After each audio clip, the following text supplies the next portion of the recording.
اللہ کے رسول صلی اللہ علیہ وسلم مسجد نبوی میں صحابہ کرام کے ساتھ بیٹھے ہوئے تھے۔ عبداللہ بن مسعود رضی اللہ تعالیٰ عنہ اپنے سر پر لکڑیاں اٹھائے ہوئے مسجد نبوی کے سامنے سے گزر رہے تھے۔ اللہ کے رسول صلی اللہ علیہ وسلم مسجد نبوی میں کچھ لوگوں کو دیکھا کہ جو کھڑے ہوئے ہیں، کچھ لوگ بیٹھے ہوئے ہیں، کچھ لوگ کھڑے ہوئے ہیں۔ تو اللہ کے رسول صلی اللہ علیہ وسلم نے فرمایا کہ آپ لوگ بیٹھ جاؤ۔ اس طرح اللہ کے رسول صلی اللہ علیہ وسلم نے فرمایا۔ حضرت عبداللہ بن مسعود رضی اللہ تعالیٰ عنہ سامنے سے گزر رہے تھے، ان کو بھی آواز سنائی دی، تو وہ بھی اپنے لکڑیاں اٹھائے ہوئے بیٹھ گئے۔ کسی نے کہا کہ یہ آپ کے لیے نہیں، اللہ کے رسول صلی اللہ علیہ وسلم نے مسجد نبوی کے اندر جو لوگ کھڑے ہوئے ان کو کہا۔ تو حضرت عبداللہ بن مسعود رضی اللہ تعالیٰ عنہ نے کہا تو اللہ کے رسول صلی اللہ علیہ وسلم نے ان کو ہی ہوگا، لیکن میں نے بھی یہ بات سنی ہے، تو جب میں نے میرے کان میں یہ بات پڑی ہے تو میں کیسے جو ہے کھڑے ہو سکتا ہوں؟ تو یہ جذبہ ہے، اطاعت کا یہ جذبہ ہے۔ جنگ تبوک کا واقعہ آپ نے سنا ہوگا۔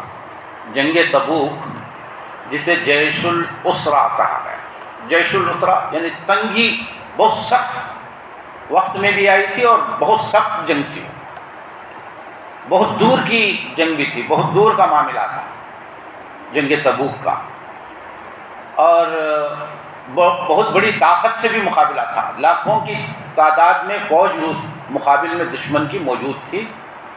اللہ کے رسول صلی اللہ علیہ وسلم کو معلوم ہوا کہ غسانی بادشاہ، روم کے بادشاہ سے مل کر اس نے مسلمانوں کے اوپر، مدینے کے اوپر حملہ کر کے مسلمانوں کو ختم کرنے کی سوچی ہے۔ اللہ کے رسول صلی اللہ علیہ وسلم خبریں لیا کرتے تھے، چپ نہیں بیٹھتے تھے ایسا ہی۔ جب خبریں پہنچتی تھی تو اللہ کے رسول صلی اللہ علیہ وسلم اس کی تیاری کرتے تھے۔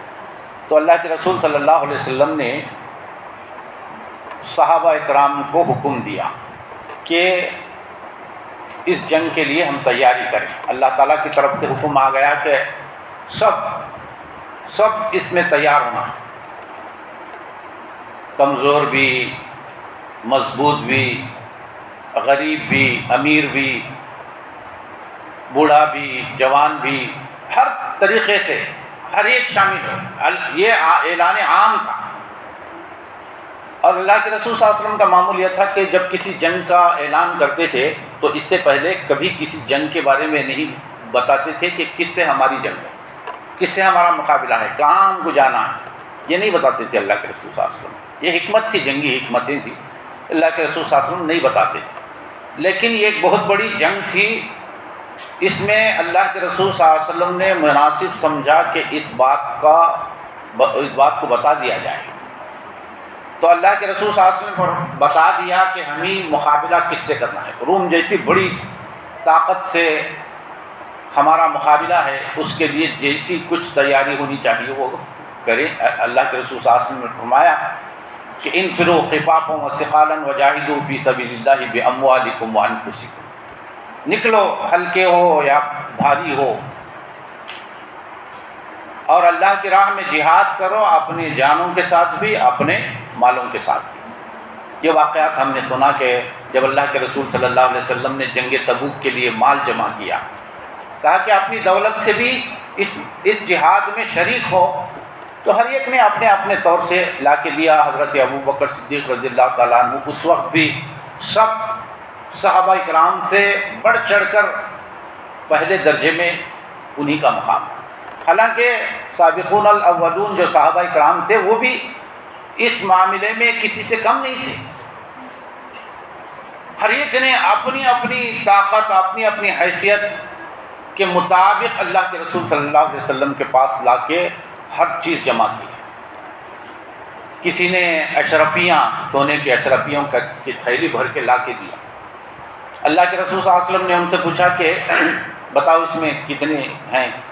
تو انہوں نے جواب دیا کہ اللہ کے رسول صلی اللہ علیہ وسلم میں نے خدا کی قسم گنا نہیں ہے کہ کتنے ہیں، اللہ تعالیٰ مجھے بے حساب دیتا ہے اور میں اللہ کی راہ میں دیتے ہوئے گن کر دوں۔ یہ حضرت عبد الرحمن ابن عوف رضی اللہ تعالیٰ عنہ اس وقت کے بڑے تاجر، بڑے مالدار تھے، انہوں نے جواب دیا اللہ کے رسول صلی اللہ علیہ وسلم۔ اس میں حضرت عثمان غنی رضی اللہ تعالیٰ عنہ بھی تھے. انہوں نے اللہ کے رسول صلی اللہ علیہ وسلم مسجد نبوی میں بیٹھے ہوئے تھے. اللہ کے رسول صلی اللہ علیہ وسلم کے کان میں آ کر سرگوشی کی.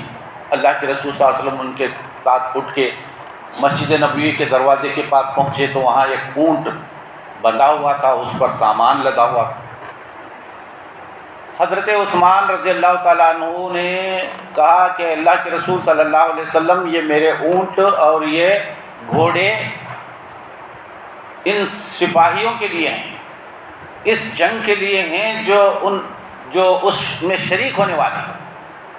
تو حضرت عثمان رضی اللہ تعالیٰ عنہ نے تقریباً 1000 سواریوں کا انتظام کیا اور اس میں بھی 950 اونٹ پر سامان لدا ہوا تھا. اتنی فراخ دلی سے جب یہ اللہ کے رسول صلی اللہ علیہ وسلم نے دیکھا تو اللہ تعالیٰ کی طرف سے نبی کریم صلی اللہ علیہ وسلم کو وحی کے ذریعے سے بتایا گیا کہ عثمان اب اس کے بعد کچھ بھی کرے وہ جنتی ہے, اس کی کوئی گرفت نہیں ہے. اور وہاں حضرت عمر رضی اللہ تعالیٰ عنہ نے بھی اس وقت تھوڑا بہت ان کی خوشحالی تھی, تو اس وقت انہوں نے سمجھا کہ میں آج حضرت ابوبکر صدیق رضی اللہ تعالیٰ عنہ سے بڑھ جاؤں گا.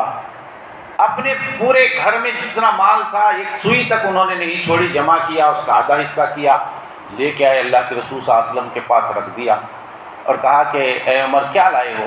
تو انہوں نے کہا کہ اللہ کے رسول صلی اللہ علیہ وسلم جو کچھ مال تھا میں نے اس کے 2 حصے کیے, ایک حصہ یہاں میں لے کے آیا ہوں اور ایک حصہ میں نے اپنے گھر کے لیے چھوڑ آیا. وہاں خواتین بھی تھی جنہوں نے اپنے زیورات لا کے جمع کر دی تھی. خواتین بھی, عورتیں بھی پیچھے نہیں تھیں اس وقت.